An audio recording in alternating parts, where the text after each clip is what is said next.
네, 반갑습니다. 네, 저는 울산 청매개과 병원의 강병환이고요. 여기로 옮기고 나선 처음 하는 것 같은데 좀 어색하긴 한데 잘 하겠습니다. 네, 오늘 제가 할 거는 하지정맥류의 다양한 치료 방법에 대해서 강의를 할 거고요. 다 듣고 나서 혹시나 궁금하시거나 이런 거 있으시면 질문해 주시면 되시겠습니다. 자, 우선 우리가 하지정맥류라 하면은 다들 아실 거예요. 뭐 떠오르는 이미지가 있을 거거든요.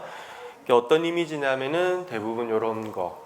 혈관이 저렇게 튀어나오거나 아니면 실핏줄이 나오는 이런 거를 떠올리게 됩니다. 아마 여기 계신 분들도 저런 분들이 꽤나 많으실 거고요. 지금 날씨가 더운데도 긴 바지 입으신 분들 아마 보이는 게 좀 있으실 건데, 근데 이 하지정맥류라는 병이 겉으로 저렇게 보이는 것만을 얘기를 하는 거는 아니고요. 자, 하지정맥류라는 병의 정의라고 할까요? 다리 정맥의 판막의 이상으로 인한 혈액의 역류, 그로 인해서 혈액이 다리에 정체가 되면서 여러 가지 증상이 생기고 혈관이 도드라지는 질병. 말이 어려운데 일단은 가장 중요한 거는 질병이라는 거죠. 대부분 하지정맥류라 하면은 미용적인 거라고 생각을 하십니다. 뭐 보이는 거 가리면 되지. 뭐 이렇게 생각하시는 분들이 많은데 이거는 엄연한 질병이라는 거고요. 하지정맥류가 될 수 있는 혈관 4개의 혈관이 있는데 우리가 겉으로 보이는 혈관들은 나무에 열리는 열매라고 생각하시면 됩니다. 그러니까 사과나무에 사과가 열린 거를 보고 있는 거고, 근데 실제로 병이라고 하는 거는 그 사과를 열리게끔 하는 뿌리가 문제가 있는 거거든요. 근데 그 뿌리가 되는 혈관이 이렇게 있습니다. 발목 안쪽에서 시작을 해서 무릎을 지나서 사타구니까지 올라가는 긴 혈관이 하나가 있고요. 그리고 발 뒤꿈치 쪽에서 무릎 뒤로 올라가는 짧은 혈관이 하나가 있습니다. 근데 이 혈관이 보통 피부에서 1cm에서 2cm 정도 깊이에 있다 보니까 눈에 보이지는 않는 혈관인데 저것이 고장이 나면서 이제 하지정맥류가 된다는 것이죠. 다리에 있는 정맥이고요. 우리 몸의 피가 어떻게 흐르냐 하면은 심장에서 동맥을 따라서 피가 다리로 내려갔다가 그 피가 다시 정맥을 따라서 다시 올라가게 됩니다. 그러니까 이 혈관은 피가 위로 올라가는 혈관인 거죠. 그런데 이 혈관이 고장이 나게 되면 피가 올라가지를 못하고 오히려 거꾸로 내려와 버립니다.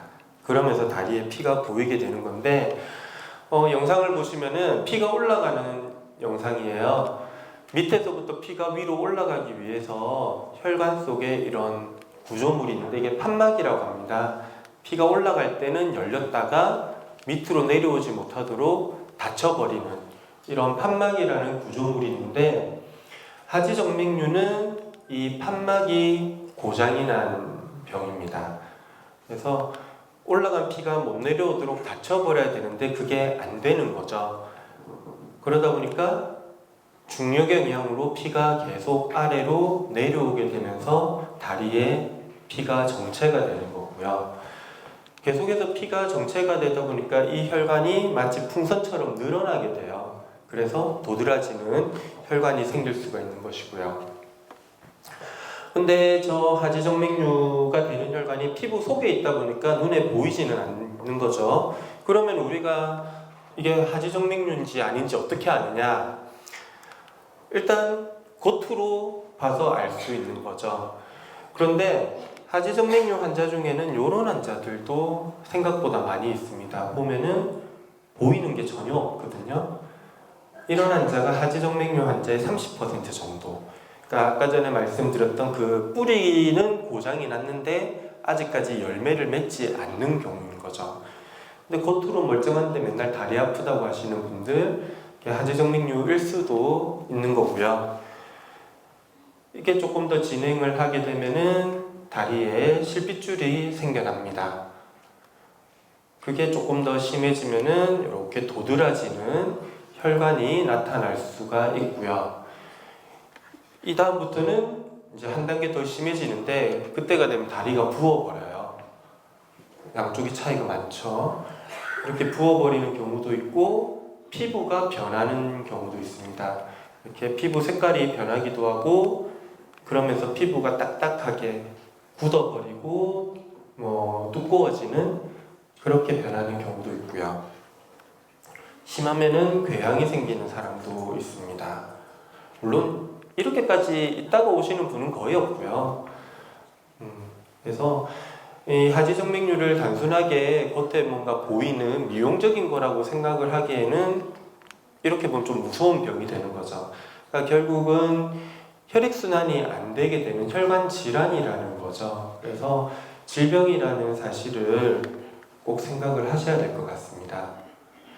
자, 그러면은 이렇게 하지정맥류가 있으면은 과연 어떤 증상이 있을까? 겉으로 안 보이는 것도 있다고 하는데 뭔가 불편한 게 있어야지 알 수가 있을 거잖아요. 그래서 어떤 증상이 있는지를 제가 정리를 해봤는데 보통 환자들이 느끼는 증상은 이런 것들이고요. 다리가 오후가 되면 무겁고 피로감도 많이 느껴지고 붓는 것도 있다. 실제로 붓거나 아니면 붓는 느낌이 드는 분도 있고요. 그리고 지금처럼 이렇게 좀 오래 앉아 계시면은 다리가 저리다는 분도 있고 종아리가 항상 뻐근하게 아프다, 아린다, 쑤신다, 이런 느낌. 그리고 새벽녘에 자다가 기지개 켜다 보면은 종아리가 뭉치거나 발가락이 꼬이는 거 이런 게 있으면 거의 대부분이 이제 하지정맥류가 의심이 된다고 할 수가 있고요. 근데 일반적이지 않은 증상도 나타날 수가 있습니다. 보면은 발바닥 통증. 우리 보통 발바닥 아프면 전부 다 족저근막염이라고 얘기를 하거든요. 근데 발바닥 아픈 사람의 절반 정도는 하지정맥류 때문에 생긴다고도 알려져 있고요. 그리고 골반이 아프다거나 사타구니 쪽에 통증이 있는 사람도 있고 대부분 종아리가 아픈데 허벅지 아프다는 사람도 간혹 있으십니다.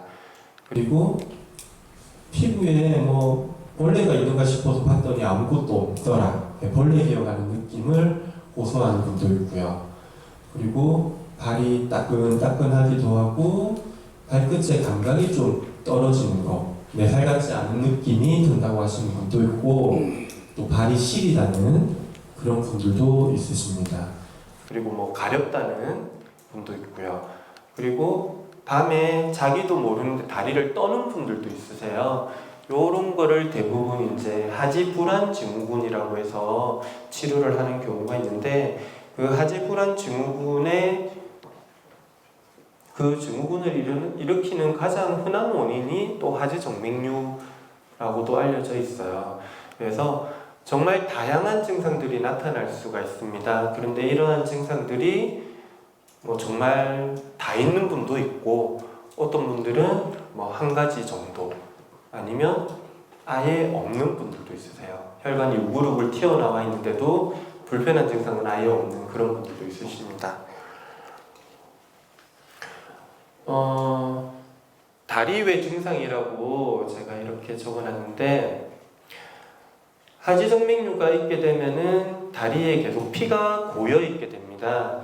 고여 있는 피의 양이 많은 경우는 1리터 정도 고여 있을 수 있다고 하거든요. 근데 여자분들이 몸에 피가 4리터가 있고요. 남자분들은 몸에 피가 5리터가 있습니다. 그러니까 상당히 많은 양의 피가 다리에 고여 있다는 거죠. 그렇다 보면은 이제 몸에 전체적으로 순환이 되는 피가 부족하게 돼요. 그래서 나타나는 증상들이 원인 모르게 두통이 계속 있을 수도 있고 어지럼증을 호소하는 분들, 그리고 손이 시리거나 저리다는 분도 있으시고요. 허리가 아프다, 무릎이 아프다, 어깨가 결린다 이런 것들이 또 있는 분도 있고 불면증을 호소하시는 분도 상당히 많으십니다.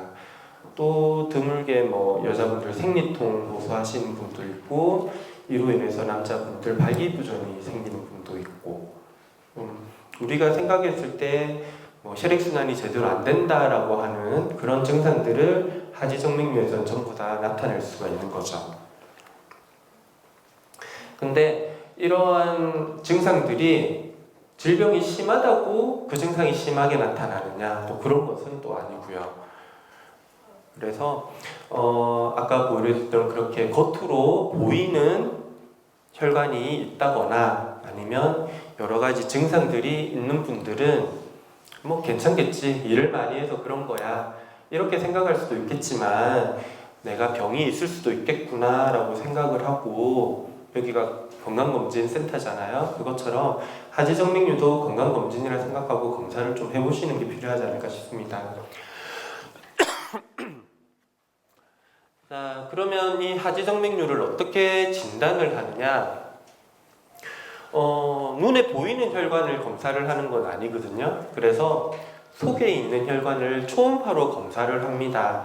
초음파로는 피가 정상적으로 올라가고 있는지 내려오고 있는지에 따라서 색깔로 나타내 주거든요. 그래서 피가 올라갈 때는 여기 좀 색깔이 이상해 보이는데 파란색으로 보이고, 피가 거꾸로 내려올 때는 빨간색으로 보이게 되어 있습니다. 초음파를 통해서 피가 정상적으로 올라가는지 내려오는지를 확인을 해요. 그래서 내려오는 정도가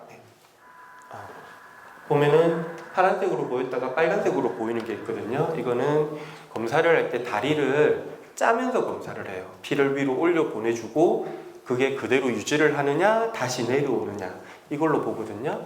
그래서 이 빨간색이 어느 만큼 나오느냐에 따라서 병이 심하다 안 심하다라고 표현을 하는데, 저 빨간색 나오는 피가 거꾸로 흐르는 것이 있어도 다행히 아주 조금이다, 그러면은 관리만 잘해도 좋아질 수가 있고요. 근데 완전히 병으로 진행을 하면은 이제 근본적인 해결을 해야 되는 상황이 되는 거죠.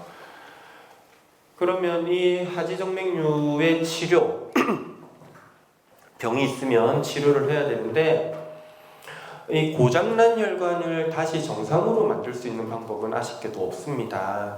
그래서 한번 망가진 거는 다시 돌아올 수가 없기 때문에 예방을 하는 게 중요한데, 일단 망가진 혈관을 치료하는 방법, 이 고장난 혈관을 아예 제거를 하거나, 그거를 절제술이라고 하거든요.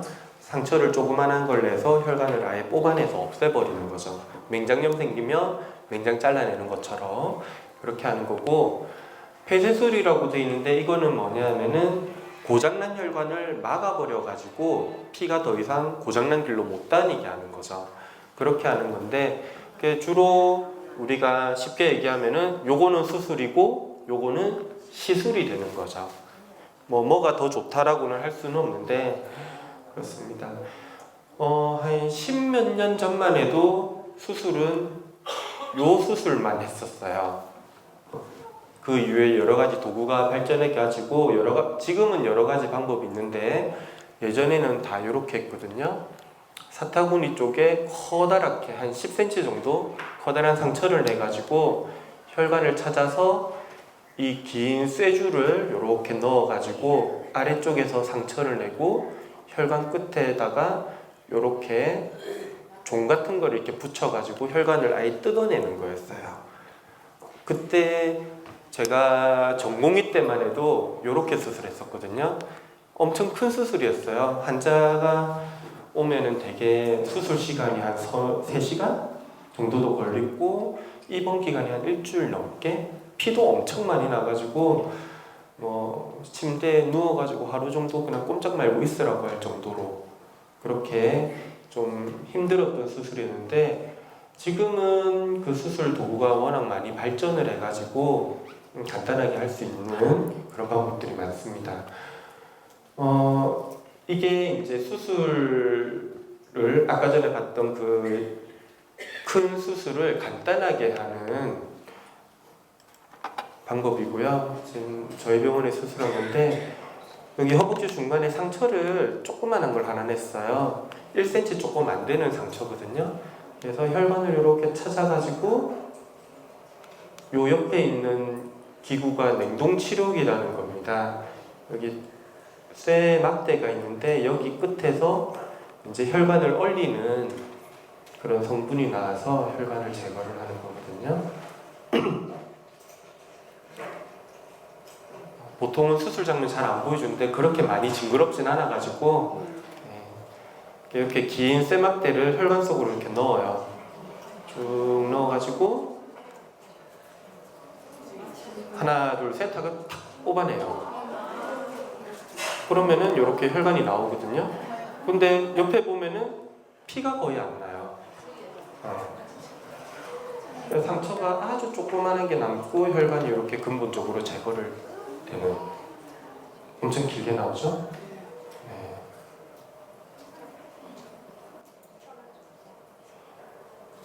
이게 뭐 다들 수술을 하면 엄청 무섭다, 뭐 큰 수술이다 이렇게 하는데 이렇게 간단하게 근본적으로 제거를 할 수 있는 방법이 있습니다. 이렇게 하고요. 그리고 두 번째가 이제 혈관을 막아버리는 시술 중에서 열을 이용한 방법. 우리 흔히 얘기하는 레이저 치료. 우리나라 사람들 레이저 참 좋아하거든요. 이게 뭐 무릎 수술에도 레이저로 했다, 허리도 해도 레이저로 했다. 실제 레이저가 아닌데도 레이저로 했다고 얘기를 많이 하는데, 이 레이저 치료는 어떻게 하는 거냐면은 여기처럼 혈관에 주사바늘을 꽂아가지고 길다란 레이저선을 안으로 넣어버려요. 그래서 이 레이저선 끝에서 나오는 열로 혈관 속을 지져버리게 됩니다. 그러면 이 혈관이 짜부라들면서 막혀버리는 거죠. 뭐 쉽게 얘기하면 용접한다고 생각하시면 될 것 같아요. 주사바늘 자국만 남게 되고 상처는 거의 안 남게 되는 거죠. 빨갛게 보이는 거 있죠? 지금 레이저 쏘면서 빼고 있는 거예요. 이렇게 하면은 혈관이 완전히 막혀버리는. 근데 뭐 대부분의 병원은 이런 방법만 해요. 가장 간단한 방법. 근데 뭐 간단한 게 좋은 거는 아니라서 이게 정말 좋은 환자도 있고 이걸로 했을 때는 또 문제가 생기는 환자도 있고 좀 그런 게 있습니다. 그리고 음악 좋으니까 그냥 놔두고 보겠습니다. 이게 뭐냐면은 최근에 나온 치료 방법인데 베나실이라고 혈관 속에 넣는 접착제가 있어요. 이 접착제를 혈관 속으로 한 방울씩 떨어뜨려서 혈관을 붙여버리는 방법입니다. 우리나라에 들어온 지 이제 한 2년 정도 됐죠. 이렇게 한 방울씩 접착제를 떨어뜨려서 눌러버려요. 이렇게 쭉 눌러버리면 혈관이 이렇게 붙어버리는 거죠. 그래서 이거 같은 경우는 뭐 레이저로 하는 것보다는 좀 잘 막히는 것 같아요. 잘 막히는 것 같은데 뭐 무조건 좋은 방법은 아니고 여러 가지 문제가 좀 있기는 한데, 여튼 이렇게 치료하는 방법도 요즘 나오고 있습니다.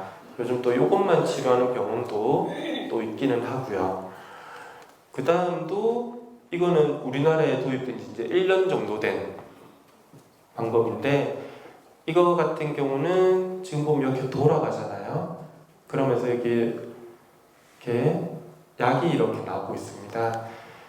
이렇게 회전을 하면서 혈관 속을 자극을 해서 혈관을 굳어버리게 만드는 약을 넣는 방법이에요. 그러면은 혈관 속에 이렇게 관을 넣어가지고 이제 회전을 시키면서 혈관 속을 자극을 하는 거죠. 그리고 약을 이렇게 쏴버리면 혈관이 이렇게 짜부라들면서 막혀버리는 이런 치료 방법도 요즘 개발돼가지고 이제 하기 시작을 하고 있는 거죠. 이렇게 있습니다. 요 네 가지가 지금 하지정맥류 치료의 거의 중심이라고 볼 수가 있을 것 같아요. 그리고 우리 보통 얘기하는 주사치료 그런 방법이 있는데, 이게 혈관 경화요법입니다. 이거는 보이는 혈관을 없애는 방법이거든요. 그러니까 근본 그 뿌리가 되는 혈관을 치료하지는 못하고 겉으로 보이는 이런 실핏줄 같은 거 없애는 치료 방법인데, 여기에 실핏줄에다가 조그만한 바늘로 툭 찔러가지고 약을 넣는 거죠. 약을 넣으면 이렇게 혈관이 싹 사라지는 이런 치료 방법이 있습니다. 근데 이거를 근본적인 치료라고 생각을 하시는 분들이 있어요. 주사만 맞으면 해결이 되겠지. 그런데 이거는 말씀드린 대로 이제 사과나무에 열린 사과만 따는 거죠. 근데 뿌리에 문제가 있다 보니까 나중에 더 많이 열릴 수가 있어요. 그래서 저거는 근본적인 치료를 하고 난 이후에 미용적인 치료를 부가적으로 하는 그런 거라고 보시면 될 것 같습니다. 아까 말씀드렸던 여러 가지 치료 방법들의 장단점을 좀 적어놨는데, 물론 이거 말고도 장단점은 많이 있습니다. 근데 일단 냉동수술, 아까 보여준 그 수술인데 혈관이 근본적으로 제거가 되기 때문에 재발이 가능성이 거의 없는 방법. 근데 단점은 뭐 상처가 조금 남고, 아까 영상 보면 많이 아파 보였잖아요. 마취를 할 수밖에 없어요. 근데 대부분은 이제 내시경 할 때처럼 수면 마취를 해가지고 하게 됩니다. 그리고 가장 많이 쓰는 레이저 치료, 이거 같은 경우 좀 쉽고 간단하게 할 수 있는 방법이고 상처 없이 할 수 있는 방법이긴 한데, 이게 열을 이용하다 보니까 화상을 입는 경우가 간혹 있을 수 있고요. 그리고 제대로 이게 막히지 않아서 다시 열려버리는 경우가 한 번씩 있습니다. 특히나 혈관이 큰 경우에는 이게 열릴 가능성이 있어서 재발의 가능성이 어느 정도 있는 방법. 그래서 레이저로만 하는 거는 좀 선택을 잘 해야 되는 그런 방법이라고 보고요. 그리고 최근에 나온 베나실이나 아까 클라리베인이라는 이런 약, 이런 거 같은 경우는 레이저 치료보다는 잘 막히는, 혈관이 잘 막히는 장점이 있는데, 단점은 이제 요거 같은 경우는 접착제를 쓰다 보니까 몸에 이물질이 들어와요. 그래서 알러지 반응이 생겨서 좀 가렵거나 이런 게 생길 수가 있고, 요거 같은 경우는 혈관을 굳어버리게 만드는 약을 쓰는데 그 약이 결국은 혈관을 죽이는 약이다 보니까 너무 많이 쓸 수는 없어요. 그래서 그런 약을 많이 썼을 때 생기는 문제들, 그런 게 있을 수 있고, 그리고 요 두 개는 비용이 또 너무 비싸요. 우리나라에서 만들었으면 좀 싸게 만들었을 건데 이게 미국에서 나오다 보니까 원가가 너무 비싸게 나와서 좀 그런 문제가 있습니다. 자, 그러면은 어떤 치료 방법이 가장 좋을까? 비싸다고 좋은 건 아니겠죠? 환자들마다 전부 다 달라요. 얼굴 생김새가 다 다른 것처럼 혈관도 전부 다 다르게 생겼거든요. 혈관이 큰 사람, 작은 사람, 혈관이 한 가닥만 있는 사람, 두세 가닥이 있는 사람, 뭐 피부 가까이 있는 사람, 깊은 곳에 있는 사람 다 다르거든요. 그래서 환자마다 다 각자의 치료 방법이 달라야 됩니다.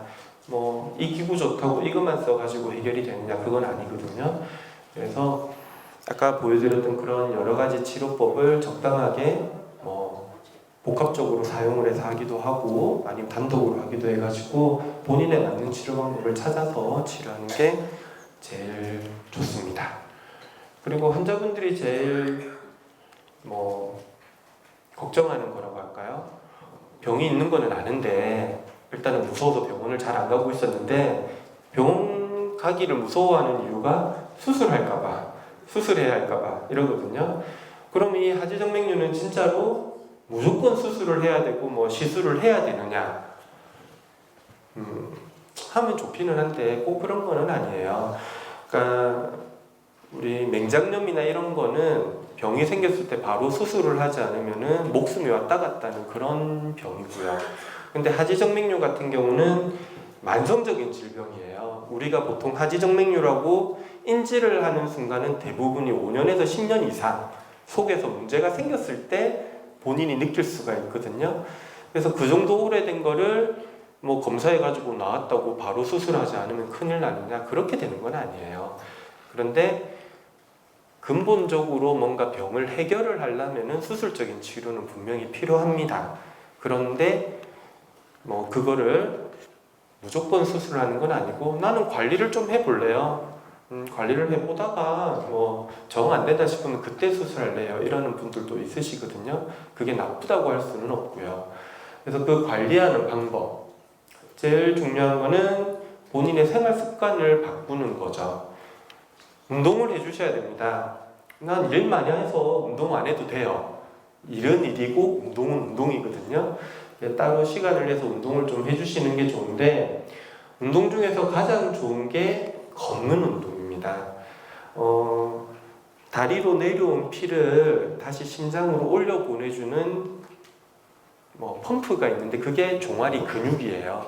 종아리 근육이 수축이완을 하면서 피를 짜올려 주거든요. 그래서 종아리를 쓰는 운동을 해주시는 게 좋습니다. 그래서 보통 한 30분 정도 가볍게 걷고 한 10분 정도 쉬고 또 30분 정도 걷고, 좋다고 너무 오랫동안 장시간 쉬지 않고 걸으면 오히려 무리가 될 수 있거든요. 30분 정도 걷는 게 좋고요. 그리고 자전거 밖에서 차든 아니면 실내 자전거를 하든 가볍게 자전거 타시는 것도 좋고, 수영이라든지 요가 같은 거 아니면 아쿠아로빅 같은 이런 운동을 해주시는 게 좋습니다. 그리고 병원에서 해줄 수 있는 거는 뭐냐면은 요거예요. 압박 스타킹 그리고 약.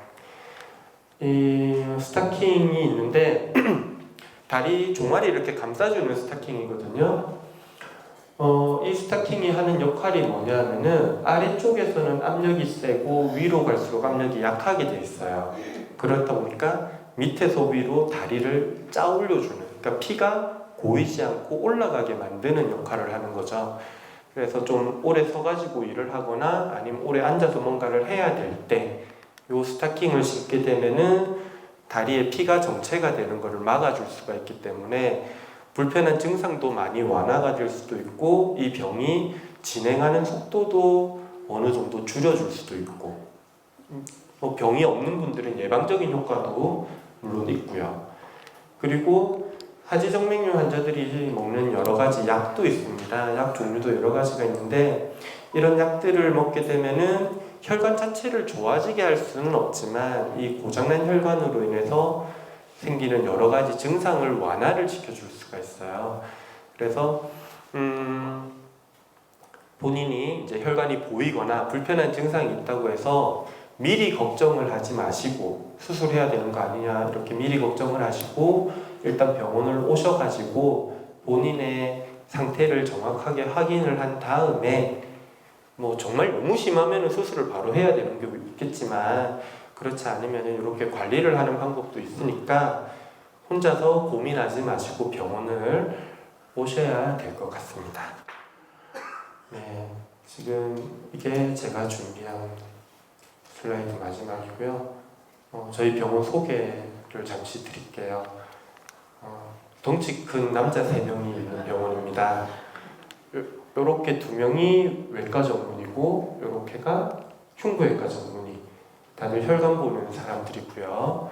네, 여기 롯데호텔 옆에 병원이 있고요.